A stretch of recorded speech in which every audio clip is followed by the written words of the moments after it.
Imagine if your community or your neighborhood had its own application that allowed it to manage its own affairs on its terms, okay? So let's use an example. What kind of a community are we talking about?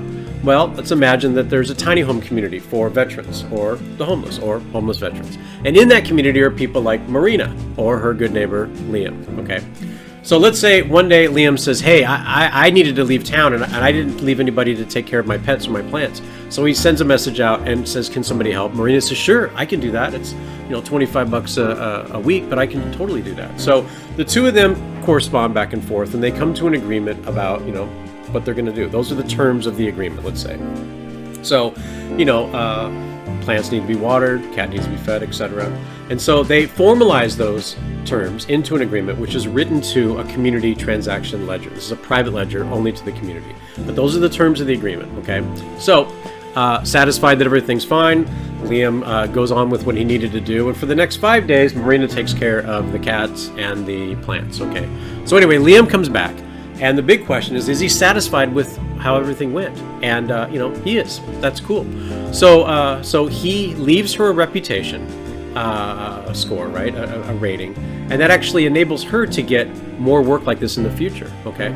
So then he pays her $25, and $1 of that goes to transaction fees for the community because it's maintaining this for the community. And that money goes to a community kitty, if you will. And that adds up over time. And that allows the community to self-fund its own development on its terms. A great example of self-governance. So, the community can say, well, what's important to us? And it might be maintenance, maybe work on the roads, maybe it's education, maybe it's business development, something that enables the community to grow, right? So there's 7 pre-integrated features in our application. The first one is digital identity and identity verification, because this is a private community and you get to choose who's in there and there's no fake accounts, right? Second one, communication. The ability for Liam to say, yo, how's everything going with my cat and my plants, right?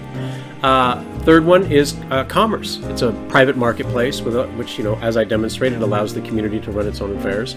Banking, it's, secure storage for digital currency, and you can do loans and stuff like that. The 5th feature is reputation, as I had demonstrated before. This allows Marina to build a social cloud and show that she's responsible, get more work, right? Next one is arbitration, and it's the ability to have conflict resolution or renegotiation. And the 7th capability is governance, the ability for the community to manage its own affairs on its terms, okay? So,